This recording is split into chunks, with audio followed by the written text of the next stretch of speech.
There we go. Hello, everyone. How's it going? Hello, hello. It's getting tense. You can cut the playoff tension with a knife. That you can. I mean, it was a big week. We had a lot of matchups. I'm on week 13 here, but Jerry, CT, I know CT, we're going to lose you in 3 minutes. Do you want to have any opening remarks about what happened last week? Well, just the middle gets tighter, and I'm glad personally that CB lost because it keeps the first round bye in place for me. So we'll see what happens.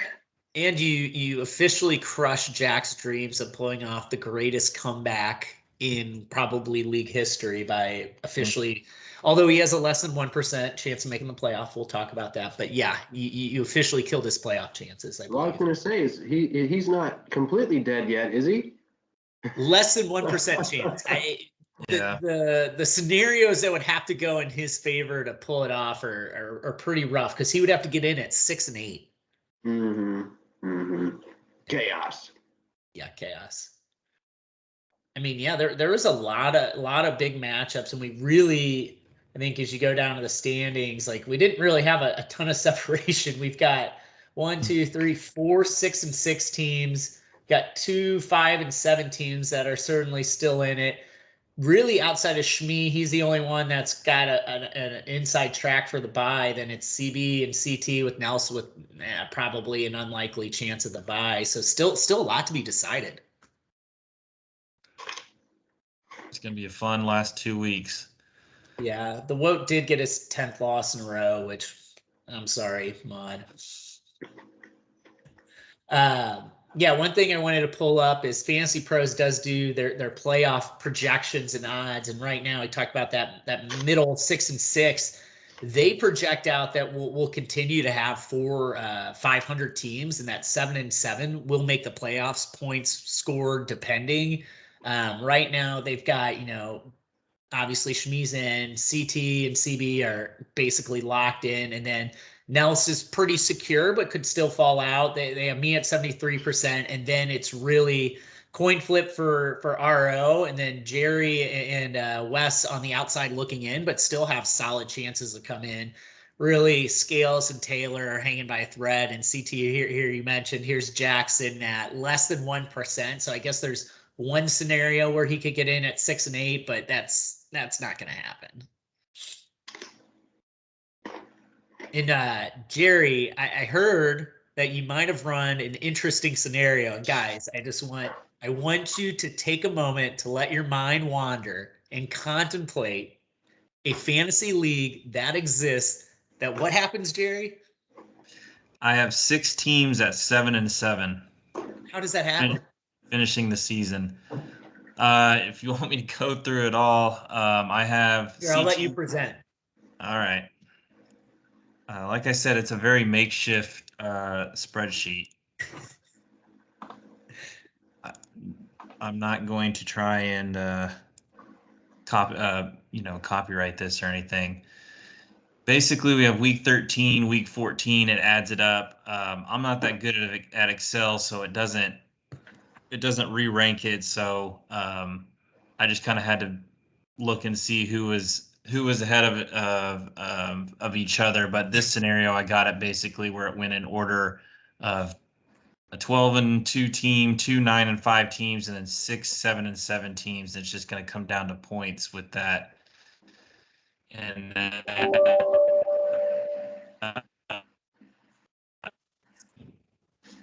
me, Scales, Wes, at 7 and 7, but 2 wins. Is that correct? Or never mind. He loses both, so he goes 0 and 2 the last 2 weeks. He's at 7 and 7.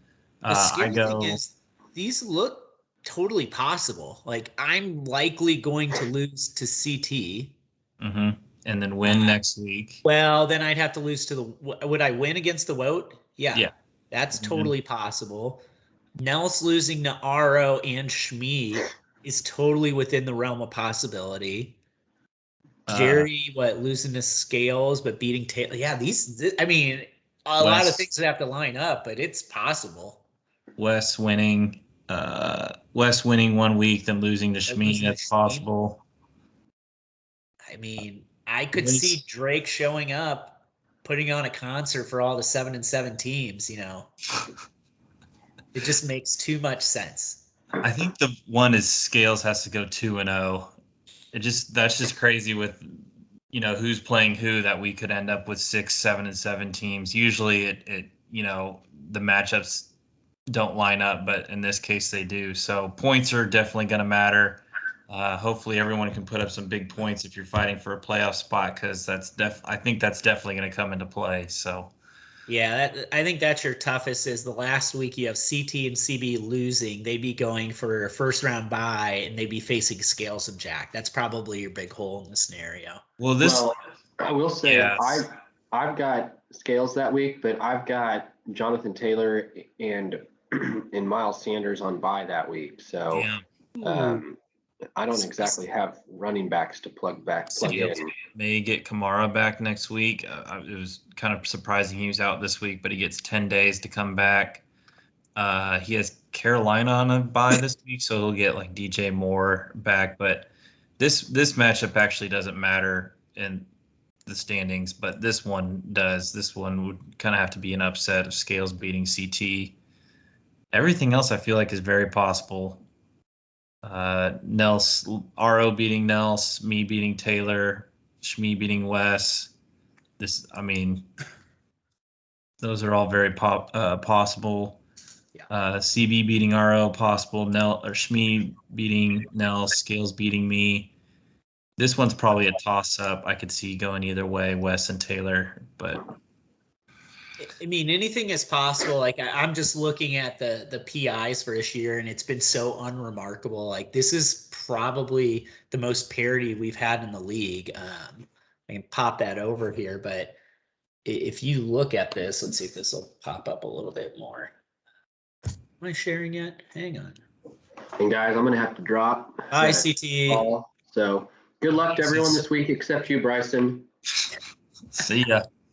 We'll see how it goes. But yeah, I mean, Jerry, to your point, like that many 7-7 teams is insane. But you look, these power indexes, you think like a bell curve here. Mm-hmm. CT's one standard deviation away from the mean. All these other teams are kind of within one standard deviation. I mean, basically, you got a bunch of average teams, and then you've got the worst of all time in mod being kind of the exception. But yeah, any team can really beat any team any week. So it'll be interesting to see how it plays out. Golly, poor guy has one of the worst teams of all time. He's going to have the worst team of all time. I'm pretty positive. And the first pick, that sucks. All right, should we get into matchups? Yeah, let's do it. All right. Oh, I'm on week 14. Let's go to week 13. Who do you want to start with? Shmi versus Nels. Got to keep going with Shmi. He's in first place. We love talking about first place teams. Okay. It's a big matchup. So Shmi versus Nels. Why can't? There we go. Let me get the historical here. So Shmi, Nels has the 8-5 series lead. Shmi took him down, or no, Nels took down. No, Shmi took down Nels 121-102 in week 2.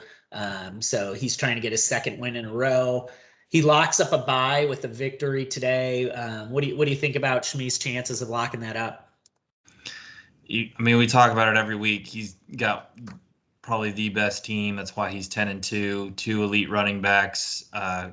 McLaurin's kind of fallen off, but still one of the better receivers. Cooper Kupp is one of the best fantasy receivers in the game. He's got Stafford throwing to him. He's got a really good chance of beating Nels. So I think Shmi's the team to beat from here to week 17 when it ends. I don't. Yeah, it's weird having an extra week. It really is, but it's good for me because it gives me a chance to get in the playoffs. Burrow against LAC. LAC doesn't have very good defense. He'll be very interested in that Chargers Cincinnati game. He's got the quarterback and a big time receiver. Evans against Atlanta. Atlanta's defense is terrible, so still no Antonio Brown, and I don't anticipate Antonio Brown maybe for the rest of the season with that new news that he faked his Vax card. Which, and then he got vaxxed. Like it was like early on or something. I don't know. I didn't even see that. God, that's ridiculous. Yeah, the rumors are that he originally wasn't going to and faked it, and then but then he did end up getting vaxxed. So I think he's vaxxed now, but he lied at the beginning. Like what a fucking mess. Wow. He couldn't mess that situation up anymore. Yeah, Nelson's got a good team though. He's got a good shot, but I just don't see him. I mean, Stafford against Jacksonville, they're going to tear him up. Even Geno Smith, I think, tore up Jacksonville when they played, and Geno Smith was horrible. So I think Shmi's going to win this one. It's tough for Nels. Nelson's still in good shape because he's got a game up on all the 6-6 teams, but he really can't afford to go 0-2 and someone pass him on points. But if he does go 0-2, he still has a shot of making the playoffs. He's just got to get some points here and in the next week, and I think he'll be fine. Yeah, I'm with you.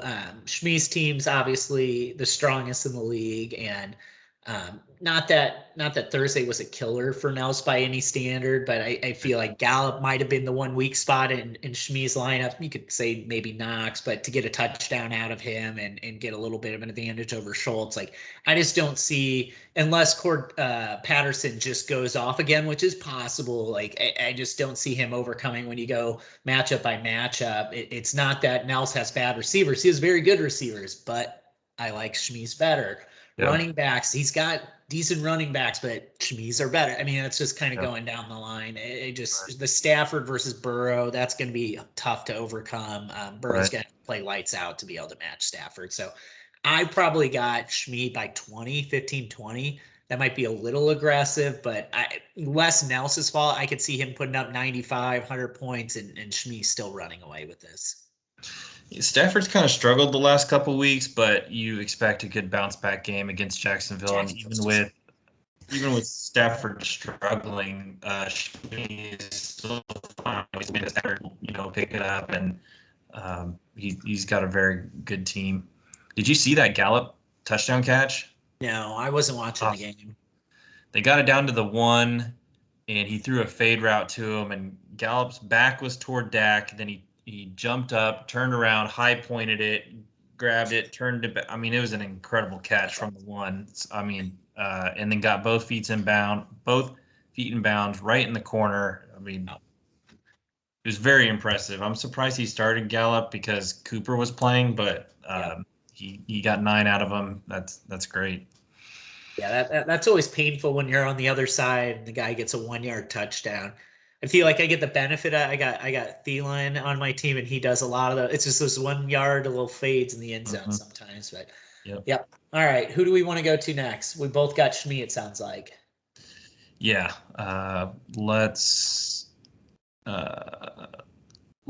go you versus CT. That's great matchup. Yeah. No one yesterday, so that's good. Oh, no, this one hasn't kicked off at all. Well, why do I got multiple items checked? Hang on. Okay. So, yes, CT's got me beat overall 10-7. I did beat him in week 2, 119-69. I'm going to go ahead and guess that's CT's lowest score of the year. So hopefully I can catch him having another clunker. But, yeah, I'll let you kick this off, obviously. Mahomes at home on Sunday Night Football should be fun. Denver does have a pretty decent defense, but Mahomes at home should be pretty good. How much is this weather? Scattered shower, it'll probably be fine. 30% chance. Not. It's gonna be 63 degrees. They'll be fine. I'm loving that. Deontay Johnson is clearly the number 1 target in Pittsburgh. Claypool does get some downfield stuff, but I feel like Claypool runs the go routes to clear space for Johnson. That's all Big Ben really finds is Johnson and Harris. I haven't really checked on Parker. I guess is Parker back? I'm assuming CT's not an idiot, so he's putting him in because he's coming back off of IR. Yeah, as I say, I haven't heard the news. I was a little surprised to see him in, but I'm pulling it up.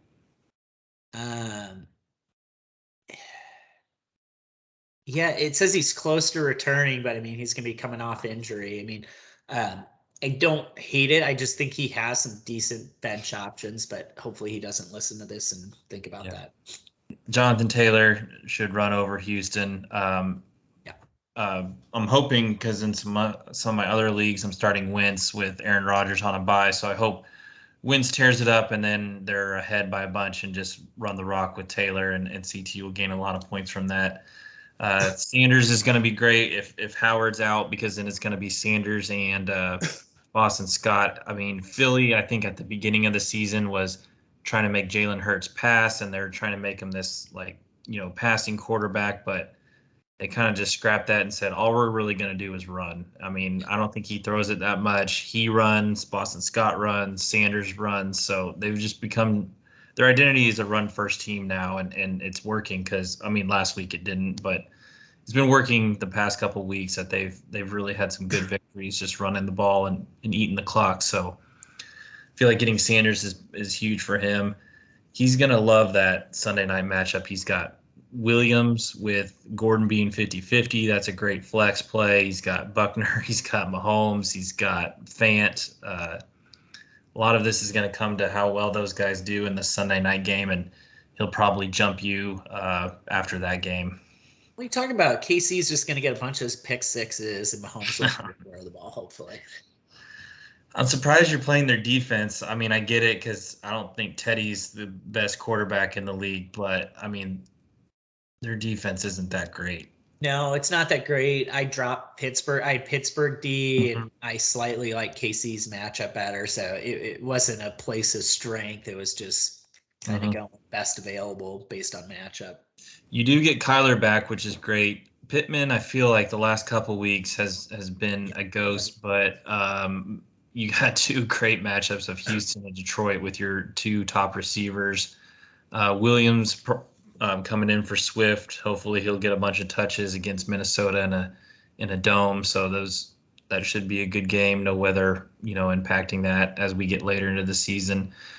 Mixon has been absolutely tearing it up lately, and you get him against the worst rush defense in the league. So then you also have some Sunday night people with Sutton and Casey's defense. So it's actually a pretty close matchup, just because I think CT maybe has a few better players, but your players have some great matchups. Can't ask for anything better than Mixon versus Chargers and Williams against Minnesota.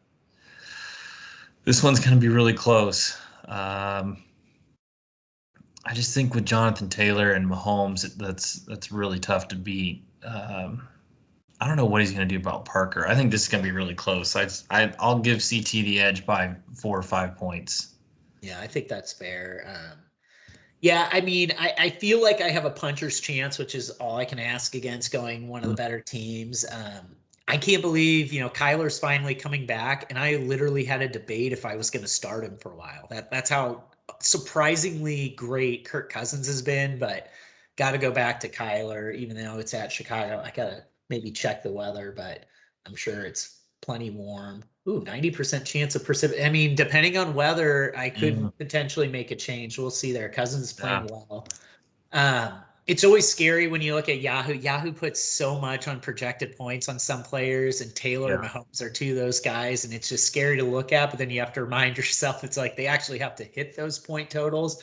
But against Denver and Houston, it's easy to see where those could be huge blow up matchups. Although Indy, watching that team, they're pass happy one week and then they run the ball like crazy the next week. I would guess against Houston, they return to just running the crap out of the ball, and Taylor has a big day, but who knows? It might come down to whether Pittman steals a touchdown from Taylor or vice versa. But Sunday night, as you mentioned, it's going to be scary. I will probably, start out with a nice, comfortable lead. You said I got some 12 o'clock. If I start Kyler, Pittman, Thielen, all going. Joe Mixon, as much as he's got Taylor, who would have guessed that Joe Mixon, might be the number 2 running back, rest of schedule. And I feel like I've had him on leagues for years and he's always disappointed, but he's finally, blossoming into that RB1. Williams, if I haven't seen the news on Swift, but I assume he's going to be out. And if so, that becomes a potential nice matchup, although they'll probably, I would assume, trailing Minnesota, but who knows.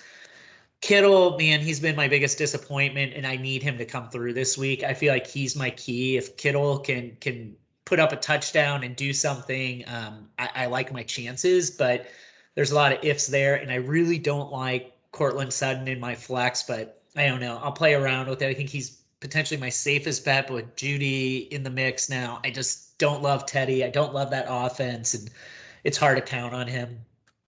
In the end, I think I'll be close, but I'm probably with you. I think CT probably 5 to 7 points pulls it off, but I wouldn't be surprised if I found a way to win. It can definitely happen. I wouldn't count you out. I just got to hope after that bye week that Kyler is fully healthy. If he's fully healthy, anything is possible. Yeah. All right. But like you said, the weather could play a factor. I mean, if he's especially because it wasn't an Achilles, but it was a like lower leg, wasn't it? Yeah, like ankle or something. That like rain and that, unless he's like fully ready to go. I don't know. All right, who do you want to go? Let's do RO versus CB. RO versus CB. Okay, so RO owns CB. He has a 12-3 career record versus CB, including going off for 135 to 94. Holy shit. Okay. I'm actually going to drag this over. This is impressive. Look at the string of points that, well, he, I guess, lost one, but he's put up over 100 points in 1, 2, 3, 4, 5, 6, 7, 8, 9, 10 consecutive matchups against CB. Jeez. I mean, that is impressive as shit. Sorry, CB. This one historically looks really bad for you. And it didn't get off to a great start with Zeke. I mean, I think Zeke is a great running back, but you can just tell that something's bothering him, and he just doesn't have the explosiveness or elusiveness like Pollard does. Maybe I mean, that was said by somebody. I mean, if it wasn't for the contract, would Zeke be getting the primary load of carries?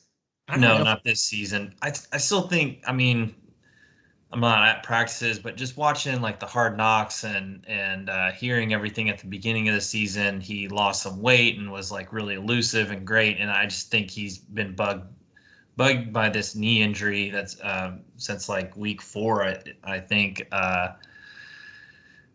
they're both really good backs. Obviously, Pollard showed an explosive play yesterday, but it's a good problem to have. But I think to answer that person's question, yeah, I think if Zeke wasn't getting so much money, it would be Pollard. But right now they're 1A and 1B, and Zeke has kind of been getting some goal line touches, and that's really helped his value. Not last game, so 4 points to start off with, not a great start. He is getting Hopkins back, which is huge, and if Kyler and Hopkins are back, Arizona can throw the ball downfield, and Hopkins is a big part of that game. I don't know what to think about Pitts. I think Atlanta could get destroyed by Tampa Bay, but Pitts is really their only option besides Cordell Patterson. It's been mainly those two the last couple weeks. So I guess that's a good tight end, but they could focus on taking him away. I was gonna say that's a problem. Like Patterson is so gadgety that I don't feel like he draws coverage. He's always like moving in the slot or at running back. I feel like Pitts is getting everybody's blanket coverage at this point. Not a great matchup with Allen against New England. I feel like Bill Belichick is coaching, the best he's ever coached in his career almost, and he's a defensive-minded coach, and they get to go to Buffalo trying to win the division, kind of come out of nowhere. And I feel like he's really going to game plan to try and take away Allen, but that's going to be a hell of a game. San Fran against Seattle. Seattle's been really struggling. I looked it up, they are dead last in time of possession, which doesn't always mean like they could score quickly, but if you just watch the Seattle games, they're not scoring quickly. They're having 3 and outs every time they're on the field. It's been pretty sad offense this year. So that's a pretty good defensive matchup to have. Connor, I think 14 is a little high. projected, but he does get all the goal line carries, so it's a good running back to have. It just every week we talk about it, it just comes down to, Brady, Godwin, and Gronk. I feel like if Brady hits those, he doubles up on points, and that's a good problem to have. Mitchell absolutely killed it last week. San Fran usually does a running back by committee, but Mitchell took over all the carries. Like I started Jeff Wilson, which was stupid, and he only got like 2 carries, and Mitchell ran for like 100+ yards. So Mitchell and Montgomery are going to be workhorses, I feel like, and so I feel like RO's got some good running backs. Hill against Denver, Godwin, Brady.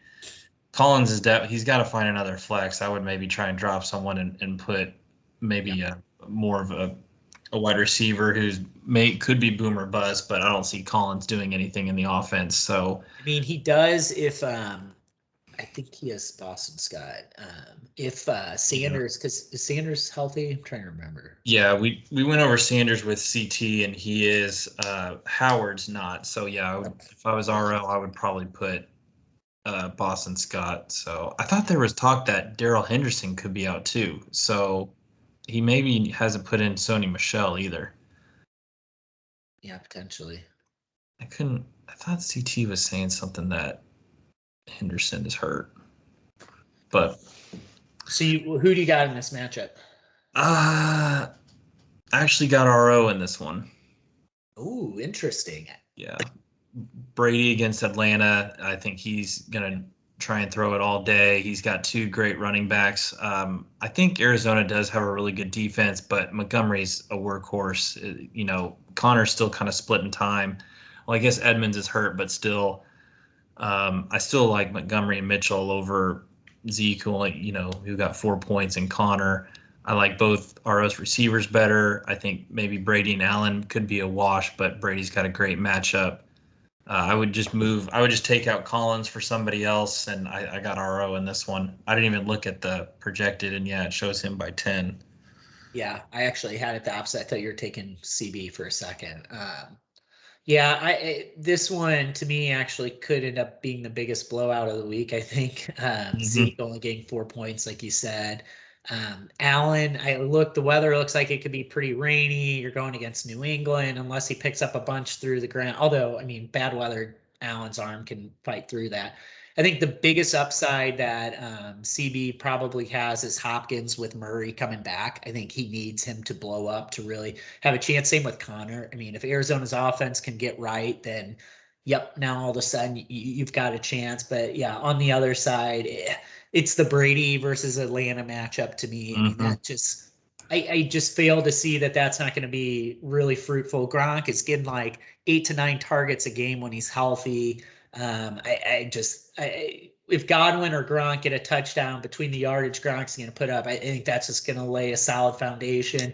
Montgomery against Arizona, we talked the weather is going to be shitty. I bet they run the ball a lot. That could mean Arizona stacks the box, but again, that's another one that kind of goes his way. And then you got Tyreek in the Sunday night matchup. I mean, I want to find a place where I could believe it happening that RO puts up again another 130 points and just dusts CB, but I think I'm going to go with CB, but in by quite a bit, probably 10, 15 at least. But if he loses this one, I think we just have to assume that he will never beat RO again. Like, it's incredible what RO's been doing to him. I know. I can't. I'm glad you were on the call to bring up those stats. I don't know if RO listens, but we'll have to let him know that that's an absolute owning. I would have to. It's kind of hard to go through each one, but I would guess 12-3. Like that has to be one of the most lopsided matchups we have, excluding maybe the Woat against some people. But yeah, that's pretty brutal. Very nice. All right. Why don't we go you and Scales?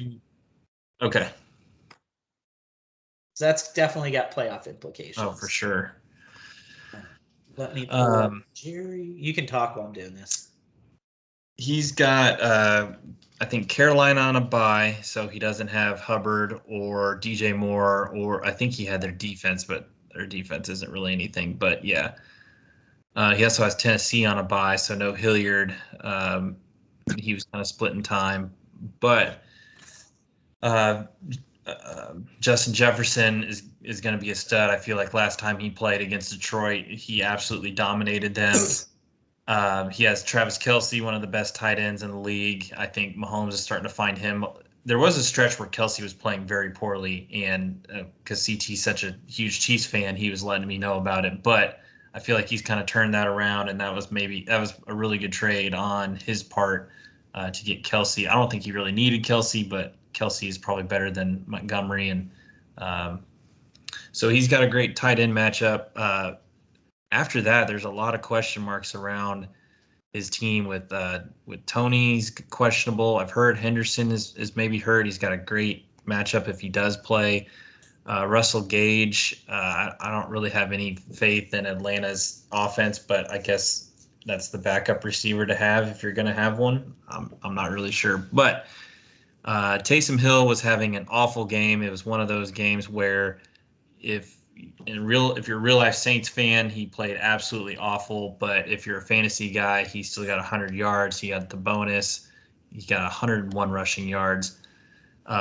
If Dallas just could have ran out the clock a little bit better, maybe he would have had less points. But that last touchdown pass was an 8-point swing. So horrible game for Taysom Hill. Still got 28 points. I could have done without that last touchdown. But he's got some. I mean, I'm catching Scales kind of at a good time. Sometimes some of his players are hurt, questionable.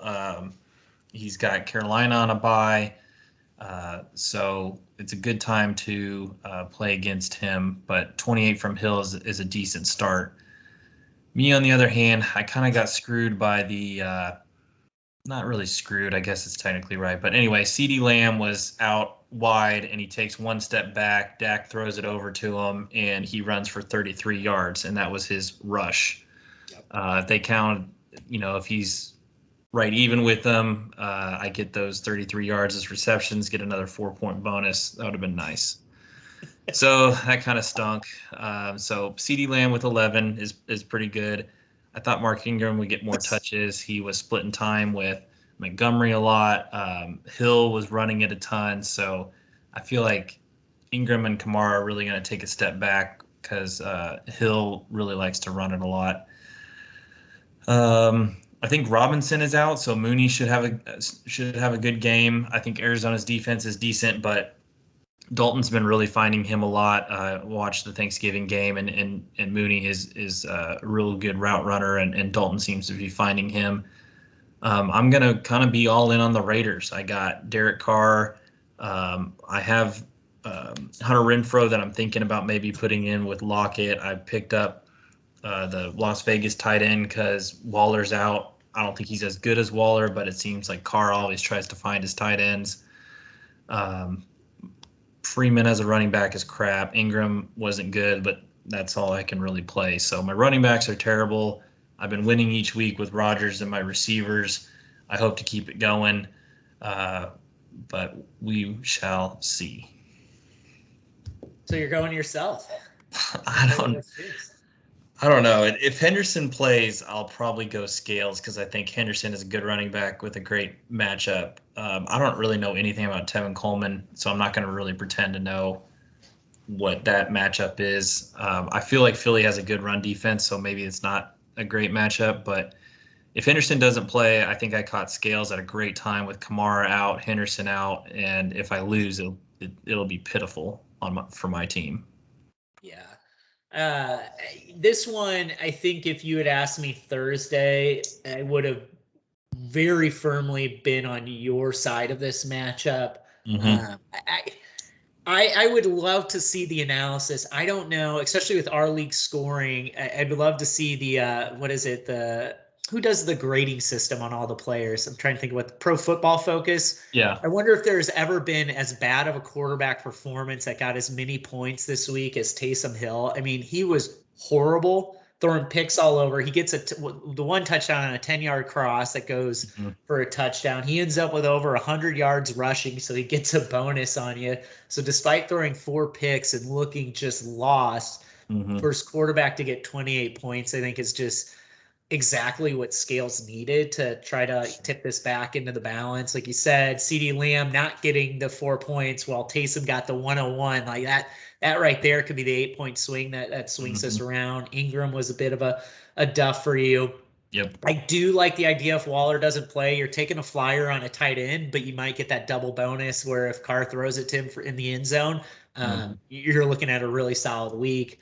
Mooney, he's been on fire lately. Finally, I'm a little bitter because I've had him in some other leagues that we don't talk about, but he's always gotten a lot of ton of air yards. He's a great route runner.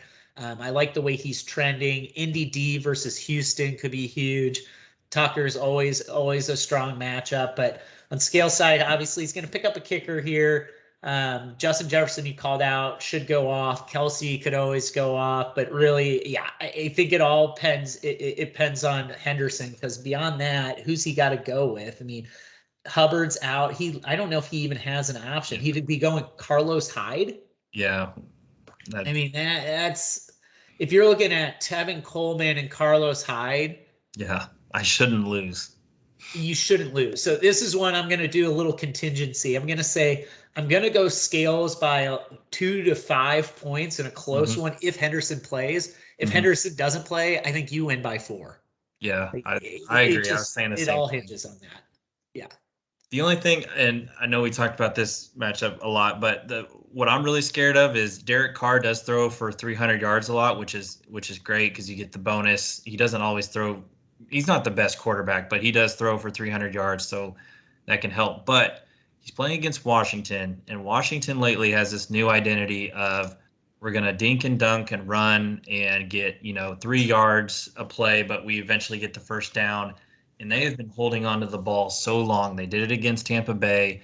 Their time of possession where they just didn't give Tom Brady the ball, and they won. And they just won last week. Who did they play? They played Seattle, and they just never gave Russell the ball. And when Russell did get it, he did nothing. So I'm a little scared that Derek Carr is really not going to get that many opportunities. If he doesn't get a lot of possessions, that's not as many chance for points, and that could down me. So even though the Washington defense is bad, I just feel like the offense has been doing so well of keeping the opposing offense off the field that I'm a little scared.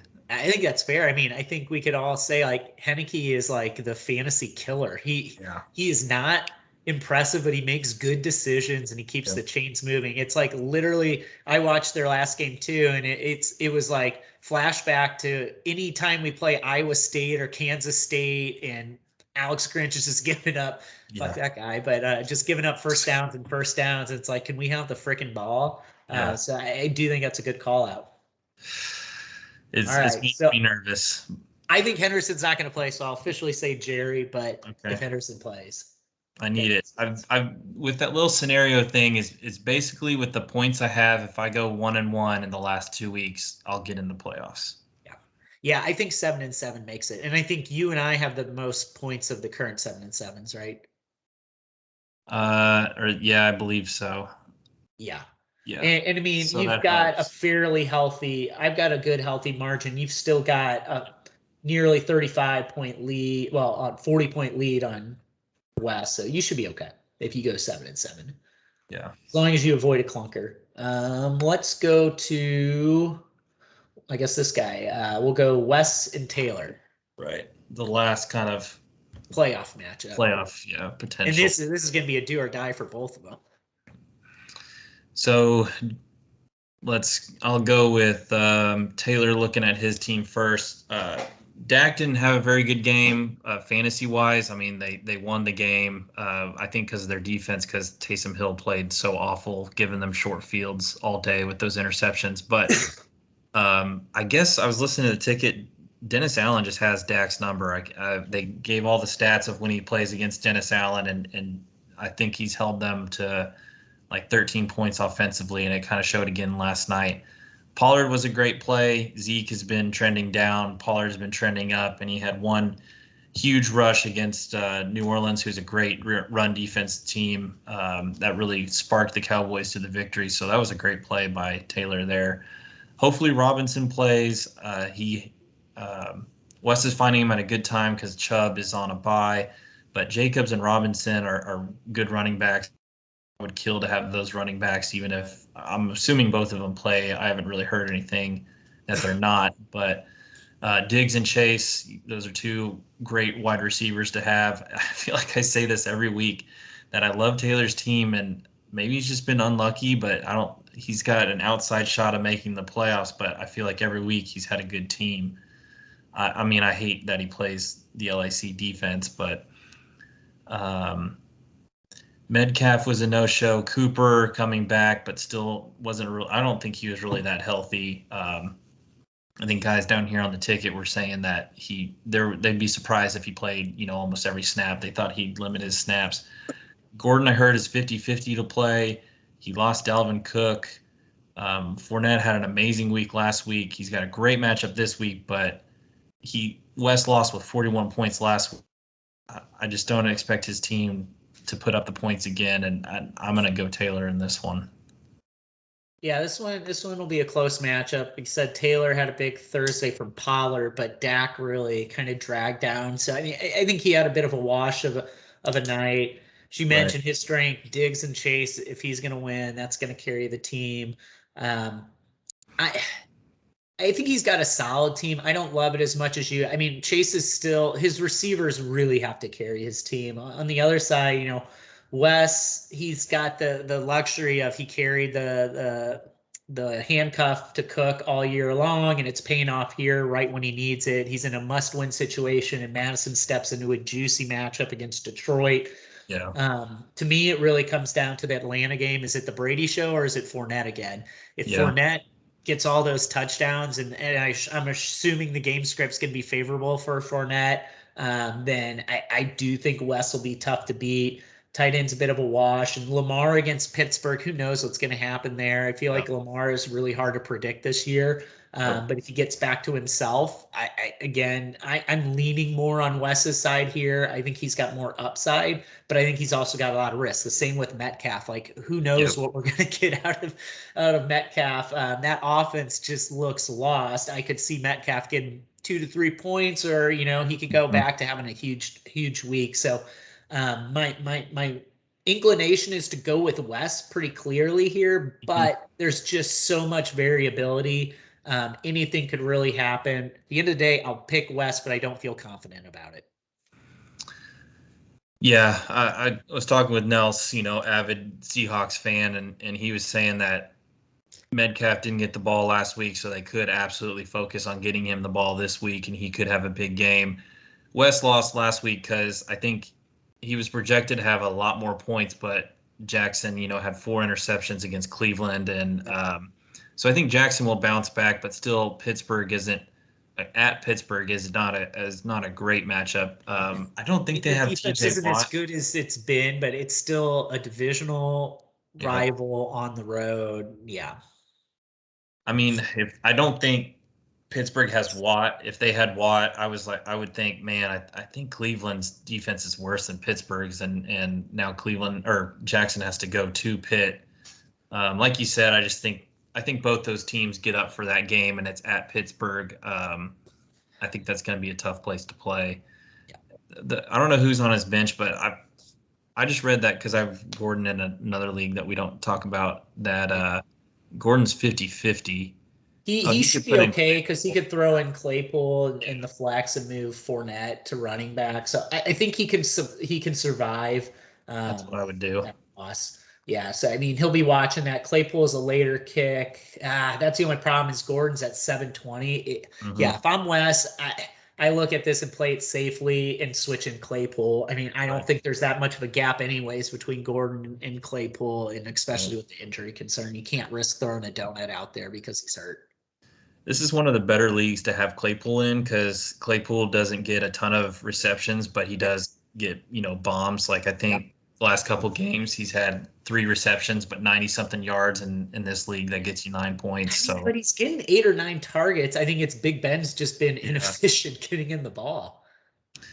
Big Ben is not. I hope this is his last year, but at the same time, if I were a Steelers fan, I don't know. You'd have to draft someone. I don't think Rudolph is your franchise. So I could see them like drafting someone and trading for Garoppolo. Yeah, Like just a filler 1-year guy. Who knows? All righty. Now we go to the most depressing matchup of the week. It's depressing in so many ways that because Jack is in this position. I mean, to be fair, it's pretty impressive that we're coming down the last 2 weeks, and this is the only game that likely has 0 playoff implications. Right. Oh, you know what? I forgot to do matchups the last 2 times, so I'll go back real quick. Taylor is 8-6 versus Wes all time, but Wes won their matchup earlier in the year. You were 8-8 versus Scales. I can't remember who won your earlier matchup. I won this. I won this year. Lockett went off for 2 touchdowns. It was one of the good weeks Lockett had because I remember Scales conceding extremely early. That makes sense. All right, so oh man, this is interesting. So Jack is 7-2 all time against Mod, but guess what happened in week 2? Yeah, Jack lost to Mod, and is the only thing keeping Mod from putting a donut up this entire year. So we'll see if Jack can get back at Mod and avenge the only victory he had. Although Mod's team was completely different looking back then than it is now. Poor guy. I feel he's got the first round pick or first overall pick last 2 years, and his team has been dog shit. You think he'll draft McCaffrey next year? I doubt it. He's been a thorn in his side. He's out for the season. He loses Waller. Oh my god. This is ugly just looking at Mays' team. Cooks has I think he was really good at the beginning. He's like one of the top receivers in targets, but kind of like what we just talked about, Claypool, he's getting a lot of targets, but maybe Tyrod and the backup quarterback weren't really giving him opportunities to catch the ball because he hasn't really done much the last couple of weeks. Higgins had a great week a couple of weeks ago, but he's the second or third wide receiver or offensive option on that team. Johnson and Davis, just blah, enough said. Cook, I guess, not much. Judy, Atlanta's defense against Tampa Bay just makes me laugh. I don't know. Does he have another defense? No. He's got an empty bench spot. All right, I got to do some Mon. I know you don't listen to this. You need to pick up another defense, and you also need to take out Russell Wilson and put in Jalen Hurts. Come on, dude. Yeah. I know you're disinterested, but you just do those 2 things at least. I think San Fran's fighting for a playoff spot, I believe. So I think they're really going to play tough Seattle, even though they're on the road. But I mean, Seattle's out of it, so who knows what they're gonna do. Well, you've got Hurts going against the Jets. That's a no-brainer that to me that you play. Although Yahoo has it projected slightly lower, I feel like Yahoo's always slow to adjust to people having shitty seasons. To me, that's a no-brainer. Hurts over Wilson, but I mean, so I think that's all we have to say. I mean, I like Herbert. He's been a great quarterback. The LAC team as a whole just hasn't been that great. Yeah. He's got Waddle, one of the best. Is he a rookie? No, yeah, he is, isn't he? Or was he last year? Rookie? I think he was here last year, but he's having a breakout sophomore season, especially the last couple of weeks. Marquise, Hollywood, he's got Saquon and Gibson. I think McKissick might be out, so Gibson's going to get a lot more. And then Andrews. So Jack's got a solid, top 6 players. Swift isn't playing. I would doubt Swift's playing, so he probably needs to get a new flex, but he might have to go. Looking at his team, well, he could go Myers. He picked up Ertz, damn it. Or he could go the RO move and go double tight end with Murray back. He has Sanders too. He's got options. Yeah, I don't see Swift if it's even close. Why even play him if you're Detroit? Right. This one we don't have to take too much time on. I think this should definitely be Jack easy 20 points. Oh, that's what that's what the projections have. I could even see it being worse than that. I mean, this is Jack all the way. I mean, with Waller out, this might be. I mean, there's some names on here, but again, his team. This might be the worst roster for somebody who's not on an extreme bye week that I've ever seen in my life, and I don't even Yes, Maud's not active in the season on the waiver wire by any means, but again, he drafted a good team, but this is just brutal. I mean, he's had some injuries, but yeah, not being very super active on the wire. This is what you get toward the end of the season when you're 1-11. Yeah, I don't know if he breaks 70. I think I'd put the over under at like 60, 64 maybe. Yeah, Like it's gonna be brutal. ugly. All right. So that's so well, I'm trying to think through our projections. What would that put us at? Because we were pretty similar. We both took CT, right? Oh yeah, So I think that so. I put didn't me write at it down. 6 and 7. So I'd be 6 and 7. Jack will be 5 in here. I can do this on Excel on the side here. So I'd be 6 and 7. I'm just going through like the middle more so. Gosh dang, I hate when I do that and it turns to January. Jack would be 5 and 8. Did we have RO? Yeah, we both took RO, didn't we? Yeah. So that'd be 7 and 6 for him. Nels would drop to 7 and 6. Scales, oh man, we both had that the other way. I think I took you and you took yourself. You took it all hinted on Henderson. Yeah, but we're gonna say 7 and 6 for you. Wes, we had beating Taylor, right? No, actually, I like Taylor's team, but that's fine. We can have Wes I winning. just split on that one. I'm gonna say for the fun of it that Wes wins. That Okay. would put us in a situation where, oh my goodness, It'd be 4 7-6 teams. there'd be 4. Yeah, it'd be And you RO, put 6 and Nels, 7. you, and Wes would all be 7 and 6, with me sitting at 6 and 7 with likely a point advantage over all the 7 and 6 teams. Right, in May's the that- last week. And with me facing the Woat in week 17. So I mean that, yeah, that could set up a really interesting scenario. I kind of get lucky with, well, not lucky, but it does help that Nelson and RO play each other the last week. So if I lose this week, one of them has to lose, and that's going to help. So yeah, so one of them, if they both win this week, one of them will be 7 and 7. But that also guarantees that probably if those two win, one of those two is going to be in the playoffs, and that basically will put us down to what, one playoff spot remaining for the rest of us in that scenario. Yeah. Which it'll probably come down to total points if I hold serve against the Woat with a 7 and 7. Well, no, you would go to set if you win out. Yeah, I think you win out, you're probably in with your total points. I kind of went through it on my own, and basically if I go 1-1, I'm in, no matter kind of what else happens. As long as you and I avoid clunkers, I think both of us can go 1-1 and be okay. Right. Yeah.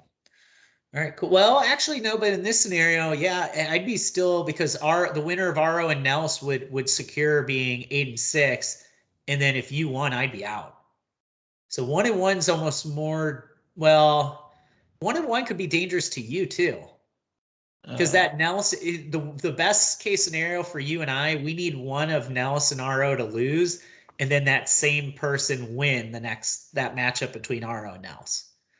We do not want them going in 7-6 against each other. Right. That's actually a bad scenario for us, surprisingly. Right. I mean, it'll be interesting. It will be interesting. I'm just looking at, does this have the playoff seeding? Yeah, and then you've got what, CT and CB fighting for. I mean, we both have RO beating CB. If CT takes me out with his total points, he's basically clinched the first round bye. With his points, yeah, because even if CB wins, CT loses week 14. CT has way more points. Yeah, so he could clinch a first round bye by knocking me off this week. Right. The question is, will CB use his $75 waiver budget ever? I mean, even Maud has used his waiver budget. We'll use 25 on Jared Cook. Wait, Mod did when he Yeah. has Waller? Yes. And I don't even think Waller was on a. I don't think Waller was on a bye. Holy shit! I did When he not did realize that Scales has 72 moves. Yeah, I was looking at that the other day of who had the most moves. I thought it'd be CT, but yeah, Scales I has can't so. believe I have so few at 19. That's very odd for you. I feel like. I feel like I've avoided a lot of injury in my bye weeks. I've been able to adjust, and I feel like those are almost all defense moves. I really haven't. It's been a lucky year health wise, knock on wood, where I haven't had to like scramble and do a lot. Well, that's like Kyler got hurt, but I had Cousins and just kept rolling with him. So Mhm. yeah, it is interesting to look at the moves. Where are you at 31? Yeah, I feel like About 30 average. is usually where I net out, but Yeah. yeah. Cool, cool. All right, I don't got anything else unless you do. Awesome. No, this will be an exciting week. I really hope I win because I mean, there is a scenario where I still get out, but with the win here, very likely that I could that can make the playoffs. So All right, quick before we close out, who do you think is going to be the head coach of the Sooners come Monday? Venables. Yeah, I think it's got to be Venables. I think he wants The it. kids want him. It seems like the boosters want him. Right. It's just a little surprising it hasn't been announced at this point, but Josie, going through that thorough process. And yeah, cheers to rock and roll tequila, Bob Stoops, for being the fucking man. Yeah, he's the best. All All right, I got a meeting in like 10 minutes, so. All right, see you, man. Good talking Bye. to you. See ya.